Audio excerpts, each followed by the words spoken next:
Hello everyone. Amrita entrance exam dress code. Amrita entrance എക്സാമിന് പോകുന്ന സമയത്ത് പാലിക്കേണ്ട ഗൈഡ് ലൈൻസ് എന്തൊക്കെയാണെന്ന് നമുക്ക് നോക്കാം. അപ്പോൾ ആദ്യമായിട്ട് ഇതിന് നീറ്റിനെ പോലെ അങ്ങനെ ഒരു ഡ്രസ് കോഡൊന്നും നിലവിലില്ല. പക്ഷേ സിമ്പിൾ ആൻഡ് കംഫർട്ടബിൾ ഡ്രസ്സ് നിങ്ങൾക്ക് ധരിക്കാം.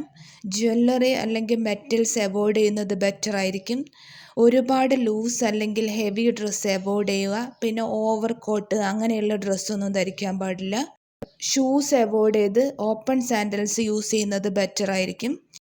മൾട്ടിപ്പിൾ പോക്കറ്റ്സ് ഡ്രസ്സ് അവോയ്ഡ് ചെയ്യുക. അതായത് കൂടുതൽ പോക്കറ്റ്സ് ഉള്ള ഡ്രസ്സ് യൂസ് ചെയ്യാതിരിക്കുന്നത് നല്ലതായിരിക്കും.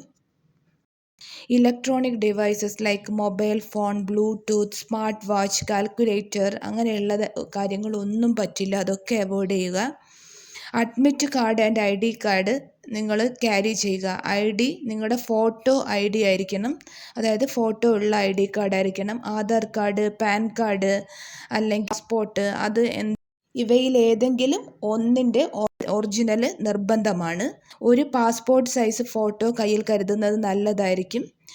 എക്സാം സെൻറ്ററിൽ 30 മിനിറ്റ്സ് ബിഫോർ എന്തായാലും നിങ്ങൾ റിപ്പോർട്ട് ചെയ്യണം. എക്സാം ഹാൾ ഓൾറെഡി 1 അവർ ബിഫോർ അത് ഓപ്പൺ ചെയ്തിട്ടുണ്ടാവും.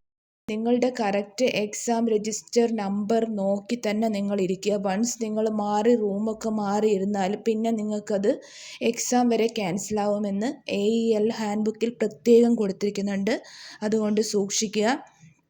നിങ്ങൾക്കൊരു ട്രാൻസ്പെറൻ്റ് ആയിട്ടുള്ള blue or black pen carry ചെയ്യാം. എക്സാമിന് പോകുന്നതിന് മുമ്പായി നിങ്ങളുടെ അഡ്മിറ്റ് കാർഡിൽ ഓൾറെഡി ഗൈഡ് ലൈൻസ് കൊടുത്തിട്ടുണ്ടാവും. അത് ജസ്റ്റ് ഒന്ന് റീഡ് ചെയ്യുന്നത് നല്ലതായിരിക്കും. അഡ്മിറ്റ് കാർഡിൽ കൊടുത്തിരിക്കുന്ന ഡൂസ് ആൻഡ് ഡോൺട്സ് പ്രത്യേകം വായിച്ച് മനസ്സിലാക്കി എക്സാമിന് പോകാൻ ശ്രമിക്കുക. അമൃത യൂണിവേഴ്സിറ്റിയുടെ ഈ റൂൾസ് ആൻഡ് റെഗുലേഷൻസ് അനുസരിച്ച് നിങ്ങൾ അവിടെ ബിഹേവ് ചെയ്യണം എന്നുള്ളത് പ്രത്യേകം ഗൈഡ് ലൈൻസ് പറയുന്നുണ്ട്. അപ്പോൾ നിങ്ങൾക്ക് അവിടെ എന്തെങ്കിലും ഡൗട്ട്സ് ഉണ്ടെങ്കിൽ റിഗാർഡിങ് ആ എക്സാമിനെ കുറിച്ച് എന്തെങ്കിലും അവിടെ ഇരിക്കുമ്പോൾ ഡൗട്ട് ഉണ്ടെങ്കിൽ നിങ്ങൾ ഒരിക്കലും തൊട്ടടുത്തിരിക്കുന്ന കാൻഡിഡേറ്റ്സിൻ്റെ അടുത്ത് ക്ലാരിഫിക്കേഷൻ ചോദിക്കാൻ നിൽക്കരുത്.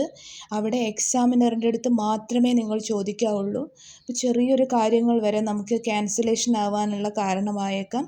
അപ്പോൾ നിങ്ങൾക്ക് എന്തെങ്കിലും ഡൗട്ട് ഉണ്ടെങ്കിൽ ഡയറക്റ്റ് എക്സാമിനറിൻ്റെ അടുത്ത് ഇന്നതാണ് ഡൗട്ട് എന്ന് ചോദിക്കാം. ഓക്കെ.